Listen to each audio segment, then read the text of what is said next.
इस बीच NEET paper leak मामले को लेकर बिहार से एक और बड़ी खबर आ रही है। तेजस्वी यादव के प्राइवेट सेक्रेटरी प्रीतम कुमार से ईओयू पूछताछ करेगी। आरोप है कि नीट पेपर लीक मामले में जेल में बंद सिकंदर यादवेंदु के कहने पर प्रीतम कुमार ने गेस्ट हाउस में कमरा बुक करवाया। कल बिहार के डिप्टी सीएम विजय सिन्हा ने कहा था प्रीतम से पूछताछ होनी चाहिए।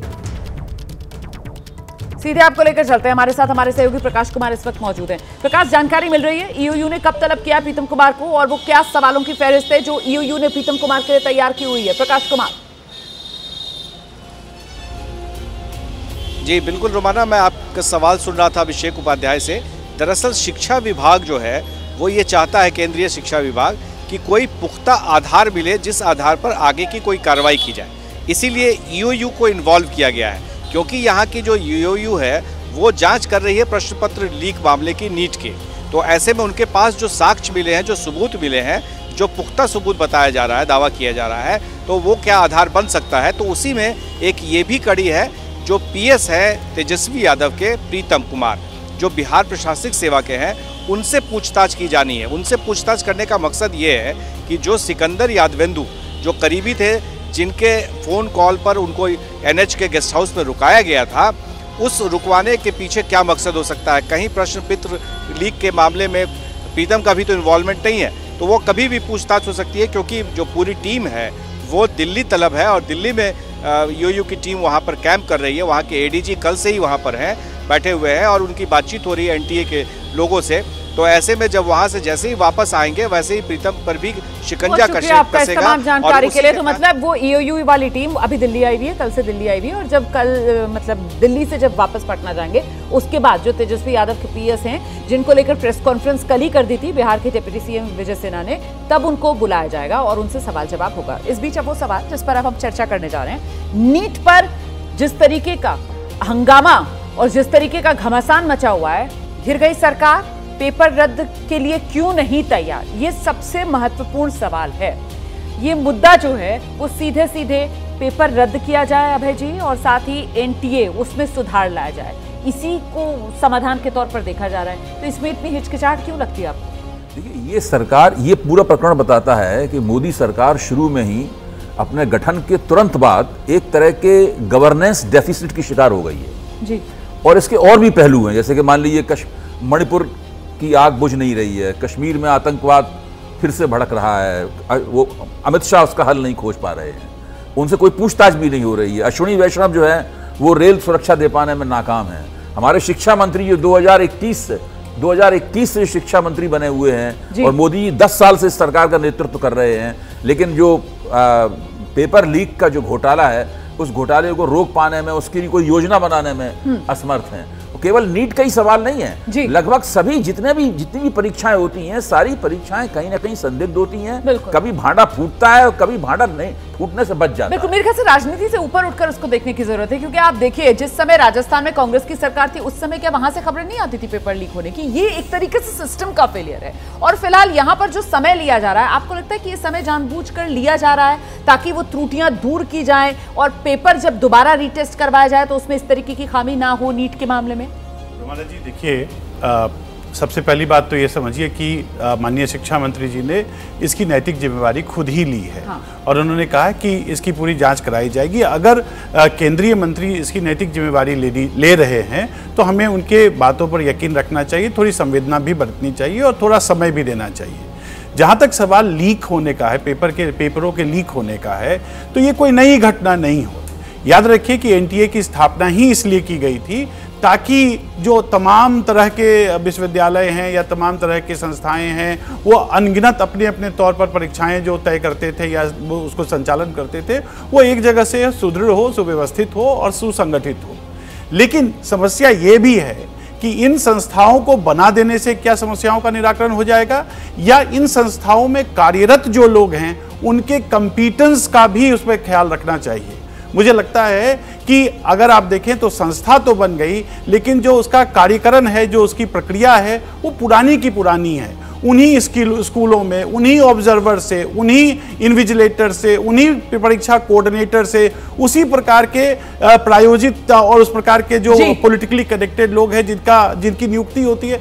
तो मुझे लगता है कि जहां तक सरकार का सवाल है। सरकार के मंशा में तो मुझे नहीं लगता कि कोई कमी है, लेकिन उन मंशाओं को अमली जामा पहनाने के लिए मुझे जो आवश्यक तंत्र हैं या जो संयंत्र हैं उनको कसना बहुत आवश्यक है। मैं एक सेकंड और ले लूं आपका। आप देखिए कई इसमें समस्या ये भी आती है क्योंकि भारत में एक संघीय व्यवस्था है और आप देखें स्कूलें जो हैं वो राज्यों के स्तर पर काम करती हैं, छोटे छोटे जिलों में कार्य करती हैं, तो उसमें अगर कोई छोटी सी भी अगर इकाई कोई छोटा सा वीक लिंक निकल जाए तो ये समस्या जो है वो बृहत रूप पर सामने आ जाती है। तो मुझे लगता है कि इसमें राजनीति से ज्यादा संयम रखना बहुत जरूरी है। ये लगातार पेपर लीक एक के बाद एक घटनाएं और देश के हर कोने से ये खबरें आ रही हैं और ये भी हम देखते हैं कि किस तरीके से सरकार की तरफ से कोशिश की जाती है। कानून भी बनाया था अभी इसी साल कि साहब पेपर लीक अगर होता है तो फिर कड़ी सजा का प्रावधान हो, बड़ा जुर्माना लगाया जाए, लेकिन उसका हल भी हम नहीं कर पा रहे हैं। ऐसे में इस पूरे मामले में अब जो विपक्ष की भूमिका देखने को मिल रही है तो मतलब मौका मिल गया विपक्ष को तो बैठे बैठा है। आपने पहले ही कहा कि थाली में परोस के दिया है और अभय जी ने जो कहा कि एक गवर्नेंस का जो डेफिसिट है वो सामने आया है पहली बार। लेकिन इस बार एक और अच्छी चीज़ जो मुझे इस बार देखने को मिली कि जो हमारा मेनस्ट्रीम मीडिया है जो आमतौर पे सरकार को कटघरे में खड़ा करने से परहेज करता था, वो पहली बार बहुत एग्रेसिव तरीके से ये सवाल पूछ रहा है कि ये धांधलियाँ क्यों हो रही है और इस इशू को जो सड़कों पे बच्चे आए हुए हैं उनसे उनको पूरा मौका दिया जा रहा है और ये बात होनी चाहिए। और कल मैंने पहली बार इस सरकार के शिक्षा मंत्री को बहुत ही डिफेंसिव देखा एक टीवी इंटरव्यू में, जो अब नैतिक जिम्मेदारी ली। क्या लगा आपको? उसमें उन्होंने कहा कि मैं नैतिक जिम्मेदारी का तो मतलब है इस्तीफा दीजिए। इस्तीफा तो आप दे नहीं रहे और आप नैतिक जिम्मेदारी की एक चीज़ का तो आपने कर दिया, नीट को आप रद्द नहीं करना चाहते क्योंकि बहुत सारे लोगों का भविष्य। अगर इस पर बहस होनी चाहिए देश में और संसद कल से परसों से शुरू होने वाली है, उसमें ये मुद्दा उठेगा तो उसमें ये बात आनी चाहिए कि अगर कंसेंसस इस बात पे है कि ये पूरी नीट परीक्षा रद्द हो तो बिना किसी ताखीर के रद्द होनी चाहिए और नए सिरे से शुरुआत होनी चाहिए। और ऐसा एक आप जिसको डिफेंसिव अंदाज देख रहे हैं उसको भी तो कहा जा सकता है कि साहब वो एक ट्रांसपेरेंसी है और शिक्षा मंत्री जो हैं वो पीछे नहीं हट रहे हैं, वो जिम्मेदारी लेने के लिए पूरी तरीके से तैयार हैं। और साथ ही सरकार की तरफ से भी कहा जा रहा है कि साहब ये मामला अब अदालत में भी चला गया और वो भी देश की सर्वोच्च अदालत में, तो वहां पर भी जरा इंतजार करना होगा और जो सबूत हैं वो तो जुटाए जा रहे हैं ना भाई। ईओयू को बुला लिया गया है दिल्ली में, अब वो सबूत दिखाएंगे, वो जला हुआ क्वेश्चन पेपर, वो ओएमआर फटी हुई शीट जो उन्होंने कलेक्ट किया है, उसके बाद हम सकारात्मक कदम की सरकार की तरफ से उम्मीद क्यों नहीं कर रहे? देखिए इस मामले में मुझे लगता है कि शुरुआत से सरकार का जो रवैया रहा है, सबसे पहले कहा कि जो लोग सवाल उठा रहे हैं वो क्यों उठा रहे हैं, उन पे तमाम सवाल खड़े किए गए। उसके बाद अब भी मुझे नहीं लगता कि सरकार के रवैये में कोई बदलाव हो या नैतिक जिम्मेदारी ले लेने की कोई बहुत असर पड़ रहा है या लोगों को समझ में आ रहा है, क्योंकि उसमें फिर भी यही कहा गया है कि आइसोलेटेड माल प्रैक्टिसेस जो हैं उनकी वजह से हम करोड़ों लाखों इनफैक्ट 23 लाख बच्चों ने इम्तिहान दिया था तो उनका कैरियर खराब नहीं करना चाहते। ये समझने की बात है आइसोलेटेड माल प्रैक्टिस क्या है। अगर कहीं भी पेपर लीक हुआ है तो वही तो उसी वजह से तो आपको कैंसिल करना है और ये बहुत बड़ा मुद्दा बनता जा रहा है। अभी हमने देखा कि एनएसयूआई वाले या कांग्रेस के लोग कर रहे हैं, एबीवीपी तक ने कल सड़कों पे प्रदर्शन किया है। देखिए भारत में युवा पहले से ही काफी बेचैन है, उनको सपने दिखाए गए थे, उनको तमाम रोजगार के वादे किए गए थे। अब जो ये छोटी मोटी भी जो गुंजाइश हैं उनमें भी इतनी अगर गड़बड़ियां होती हैं, एनटीए का गठन, दो मैं पॉइंट कहना चाहूंगा, दो पॉइंट जो चंद्रचूड़ जी ने कहा था कि राज्यों में जो गड़बड़ियां होती थी बिल्कुल इसीलिए किया गया था एनटीए का गठन, जो संघीय ढांचे की बात की गई उसके खिलाफ है।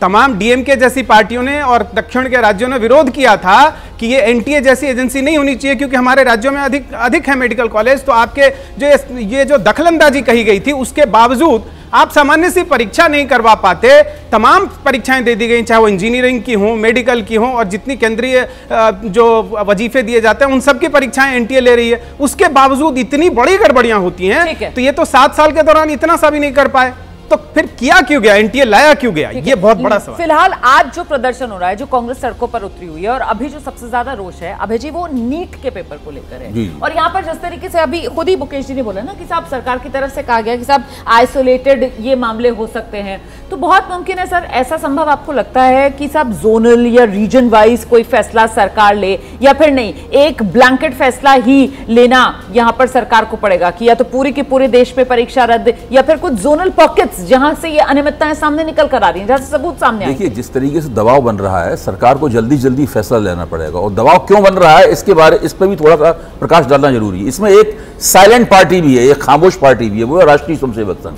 शिक्षा का पूरा क्षेत्र जो है वो राष्ट्रीय स्वयंसेवक संघ के हाथ में पिछले 10 साल से है। धर्मेंद्र प्रधान के बारे में माना जाता है कि राष्ट्रीय स्वयंसेवक संघ के पसंदीदा व्यक्ति हैं, 2021 से शिक्षा मंत्री बने हुए। आपने शिक्षा मंत्री की बात की है ना सर, उन्हीं की खास बातचीत आई है, जरा ये दिखा देते हैं पहले दर्शकों को।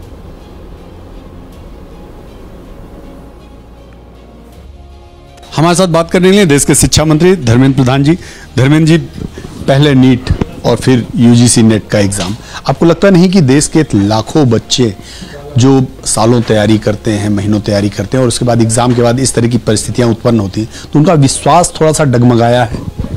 देखिए, मैं इस दुर्भाग्यपूर्ण घटना को, इस प्रकार की एक्सीडेंट को स्वीकार करता हूं।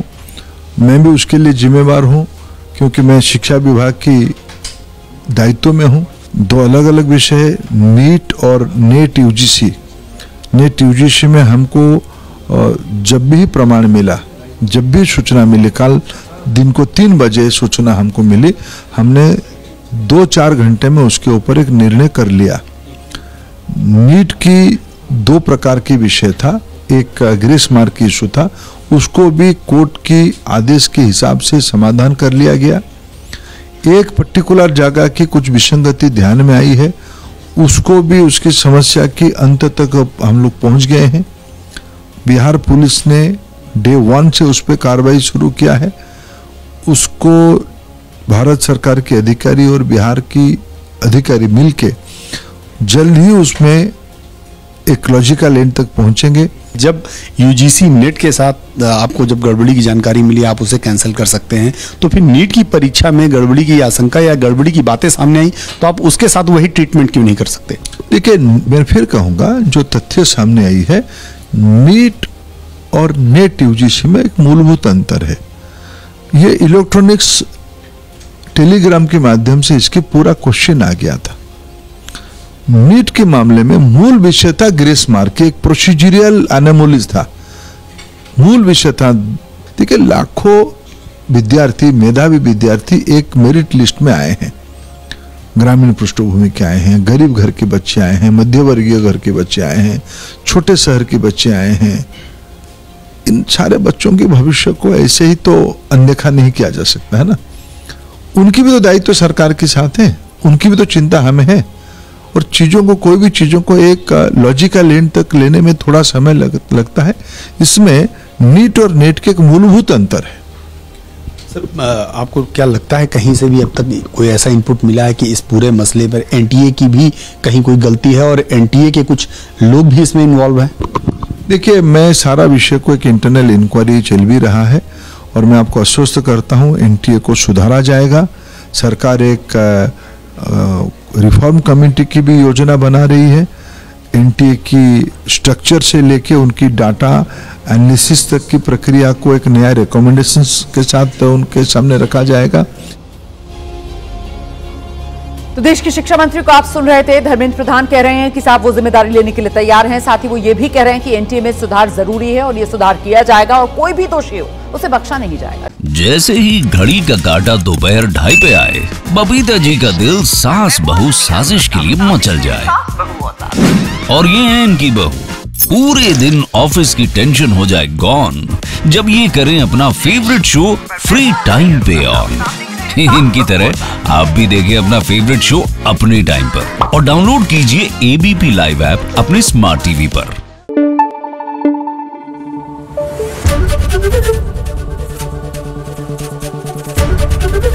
एबीपी न्यूज आपको रखे आगे।